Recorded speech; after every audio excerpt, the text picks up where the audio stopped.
This video is about fifth position. If this is your first time doing fifth position, welcome. And if you are revisiting it or just want to get it more solid and in tune, this is for you as well. We're going to talk about how to get secure intonation here and a couple of resources that I recommend if you're starting out for the first time and also just revisiting and just feeling a little bit more comfortable with it. The most important thing with fifth position is that anything here and higher on the fingerboard, you do need to get your thumb right in here. Okay, so the first thing is you want to make sure that your shoulder is free. You want to have a good violin hold so that you can swing your arm around.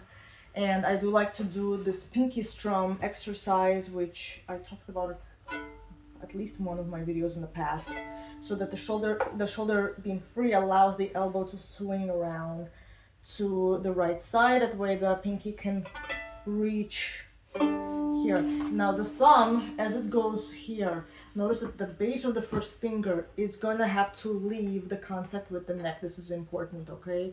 If you wanna have a chance of reaching all the notes within the frame of fifth position. Now, a couple points of reference, which is really useful right off the bat. If you know third position already, if you're fairly comfortable in third position, you can go ahead and do fifth position right away.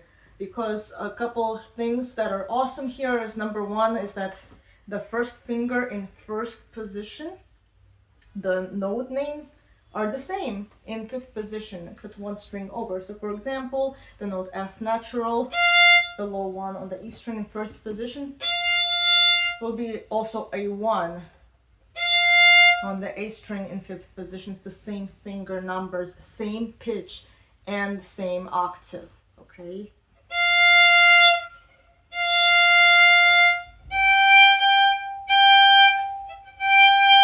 So by doing this exercise, this note matching exercise, you are not only doing your ear service, but you're also at the same time practicing getting your arm around.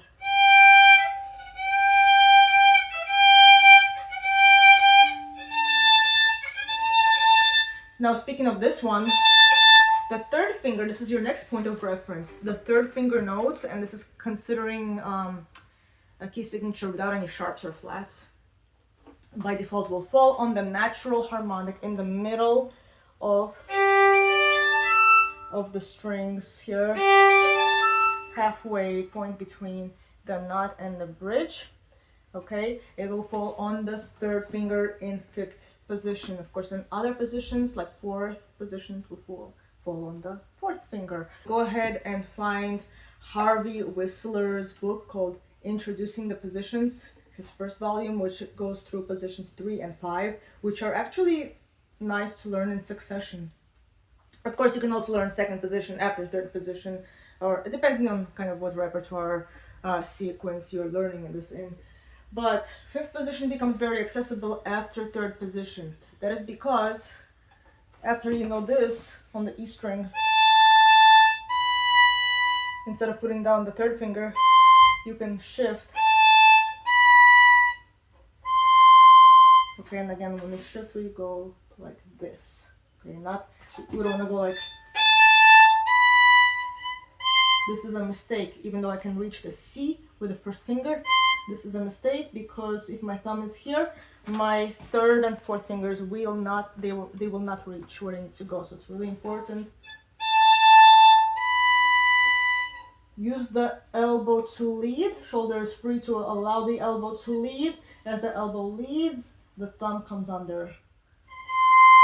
Okay, that's really important that it goes in this order. So the elbow is kind of in charge of shifting, even though technically it all comes from here. Without this is not possible. So at this point, we can go across all four strings. So for example, on the G string, it'll be the note E. And I'm just gonna kind of go across all four strings without any sharps or flats. So E, F. You can check, by the way, the fourth finger. Here's another reference point. The open A string.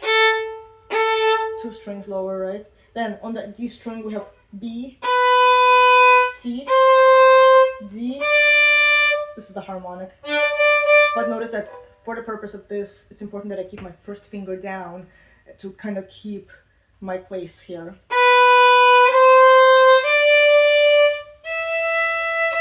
E, open E. Now, on the A string, since we're not doing sharps, the first finger will go a half step lower to get to that F natural. There's a G. Anytime you have a note that matches one of the open strings, it's useful to check.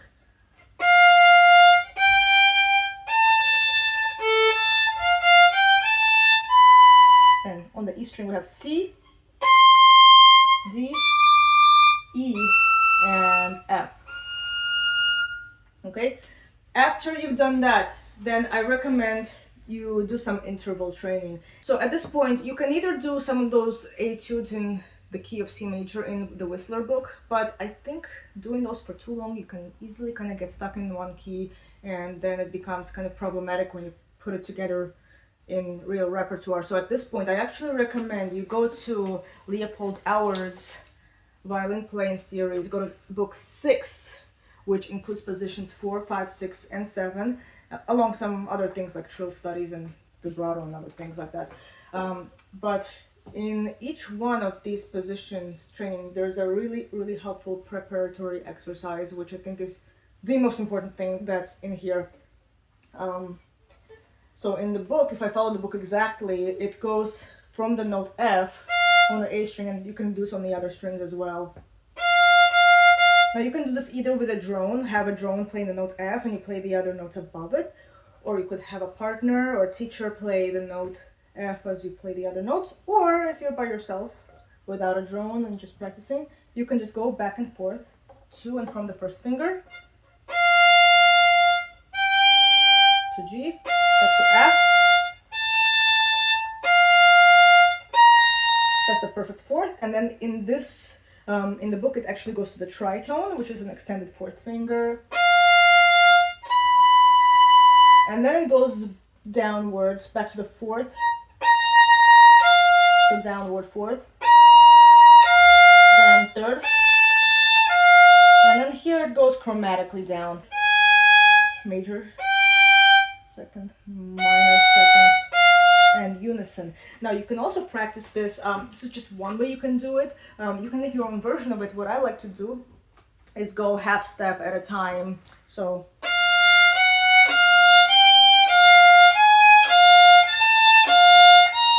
go to the fourth here, and then if you wish, and I like to do extensions as well, since you're in a high position, it's easier to do extensions with a 4 here.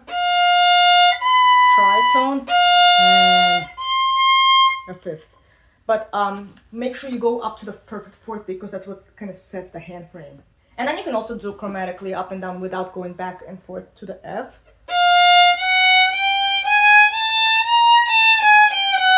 Like that. The next thing I would do is practice octaves. Or you could just pick 2 strings for now. We'll just do the middle 2 strings.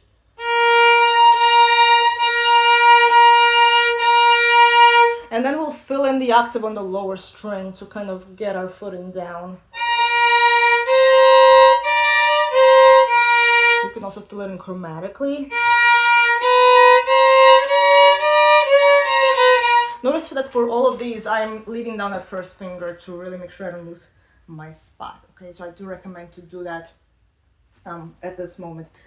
The next thing I would do is also practice thirds. So there's an F. So here,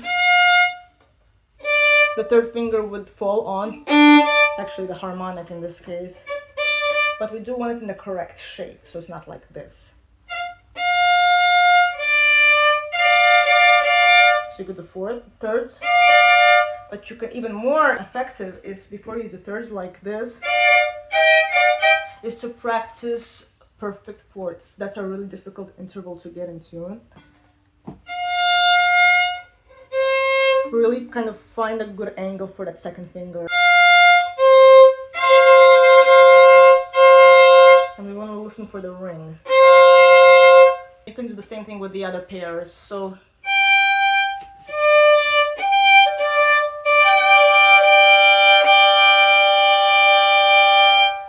Okay, so that just kind of helps you to feel the frame.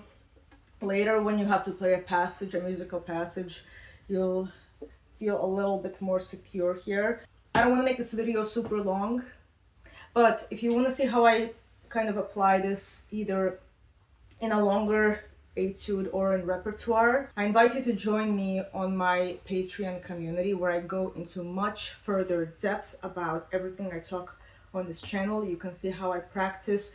You can get ideas for yourself, how you can apply this to your own repertoire, and also, of course, you have access to chat with me directly in Patreon if you have questions or if you want advice on anything. And there are also options if you want to send me a video of yourself playing, if you want to get direct feedback from me. If you enjoyed this video, the best thing you can do is share it with a friend or a colleague so that YouTube can push it out to the correct folks. Also, give this video a like and let me know your biggest takeaway in the comment section below. Until next time, happy practicing.